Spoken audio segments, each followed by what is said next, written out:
Quero de fato saudar a todos os irmãos na fé, todos os irmãos em Cristo Jesus. Louvo a Deus por esta oportunidade, louvo a Deus pelo privilégio que eu tenho, mais uma vez, de me dirigir aos amados, mais uma vez, me comunicar com os amados, com os irmãos na fé. Falo de irmãos cristãos, falo de irmãos que esperam em Deus, aleluia, todos aqueles que têm fé em Cristo Jesus e acima de tudo, esperam, portanto, em Deus, aleluia. Quero, de fato, usar este momento para endereçar os meus votos de agradecimentos, acima de tudo, por todos aqueles irmãos, por todas aquelas pessoas que neste momento difícil da minha vida particular têm se aproximado, têm endereçado uma mensagem de saudação, de conforto, por todos aqueles que puderam até igualmente se fazer presente, mas também nem não conseguindo participar fisicamente, puderam, portanto, nos acompanhar neste momento difícil. Estamos a falar de uma situação em que eu particularmente perdi o meu pai biológico.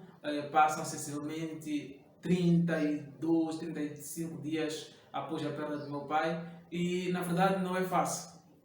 Não é fácil quando nós perdemos uma pessoa que nós amamos, quando nós perdemos um pai, quando nós perdemos um parente, quando nós perdemos um irmão, uma pessoa próxima, sempre fica aquele sentimento de pesar, sempre fica aquela sensação de não estou completo, assim não sou mais eu.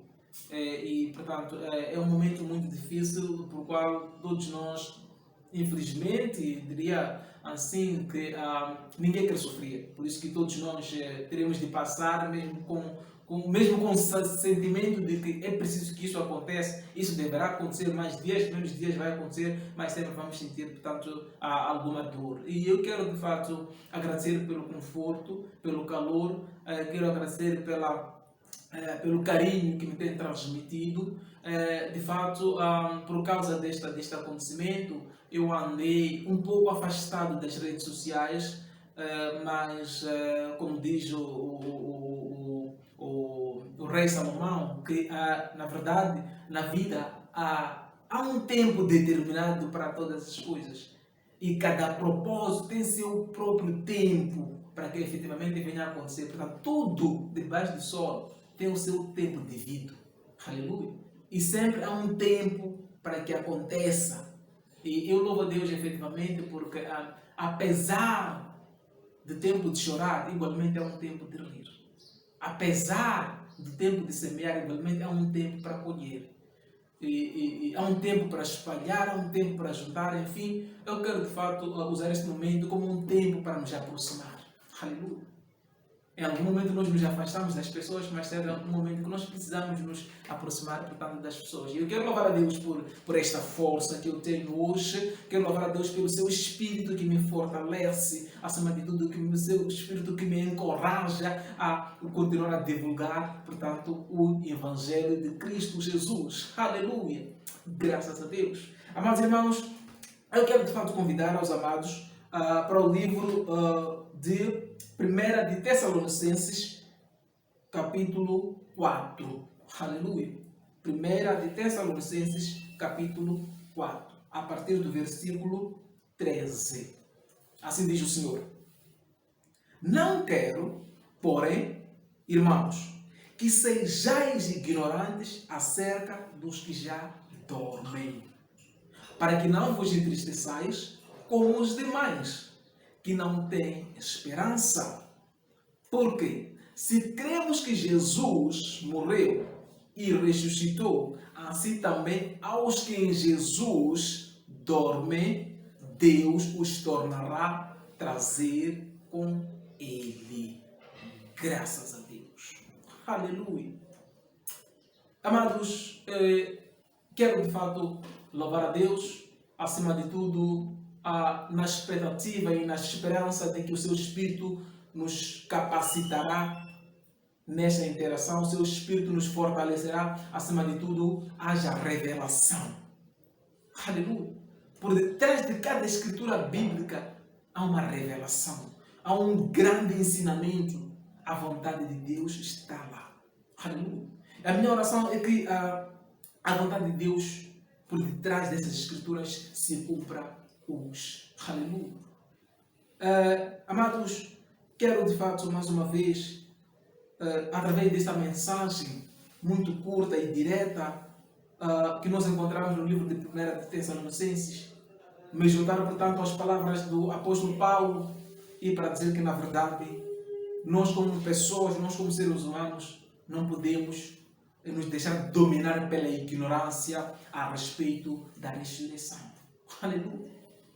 De fato, quando nós perdemos alguém que nós tanto queremos, há uma dor imensa e muitas das vezes precisamos de muito tempo para recuperar da dor. Mas a palavra de Deus aqui nos diz, porém, que não quero, irmãos, que sejais ignorantes acerca dos que já dormem. Aleluia. Para que não andais, portanto, triste como os demais. É preciso, portanto, que tenhamos esperança a respeito da ressurreição. Aleluia. Portanto, não quero, porém, irmãos, que sejais ignorantes acerca dos que já dormem. Acerca dos que já dormem. Para que não vos entristeçais como os demais que não têm esperança. Aleluia. Na verdade, aqui o apóstolo Paulo está a dizer, em outras palavras, que quando nós ignoramos as Escrituras, quando nós ignoramos, portanto, a verdade, quando nós ignoramos a justiça divina, nós andamos sem esperança, nós andamos sem norte, nós andamos perdidos, perplexos. Aleluia. Nós andamos preocupados. Aleluia.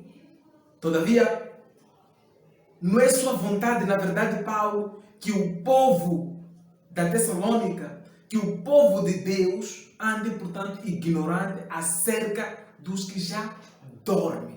Porque, na verdade, o que Paulo está aqui a dizer é que, quando nós ignoramos a verdade, confundimos as coisas. Em relação aos que dormem, o nosso sentimento é de que morreram. Já não há esperança de voltarmos a ver, portanto, essas pessoas. Já não há esperança do reencontro. Não há esperança, nem mesmo cremos na ressurreição.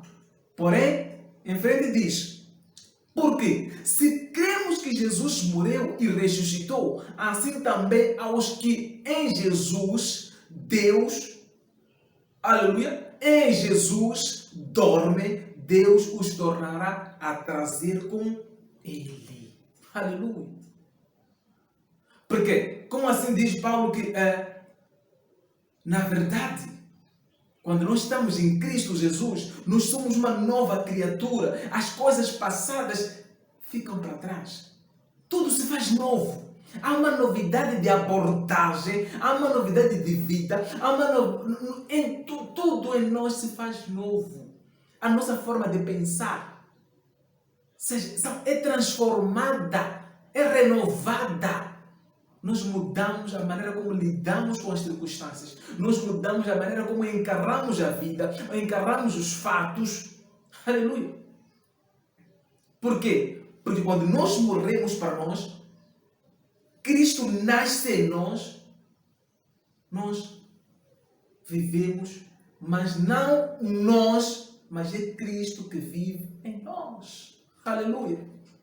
Então, assim, sendo Cristo aquele que morreu e ressuscitou vive em nós, na verdade, a morte não tem espaço em nós. Razão pela qual há uma esperança de que aqueles que dormem em Jesus, Deus vai os trazer de volta com Cristo Jesus.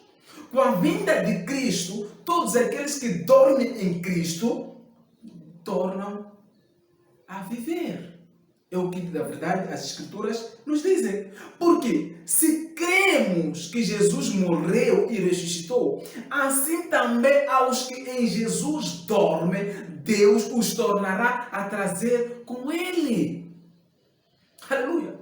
A razão pela qual vivemos esperançosos. Não perdemos a fé. Por isso que o Senhor diz na sua palavra que é importante que aqueles que esperam em Deus creiam que, na verdade, Deus existe. E responde, se manifesta, opera, age a favor daqueles que esperam nele.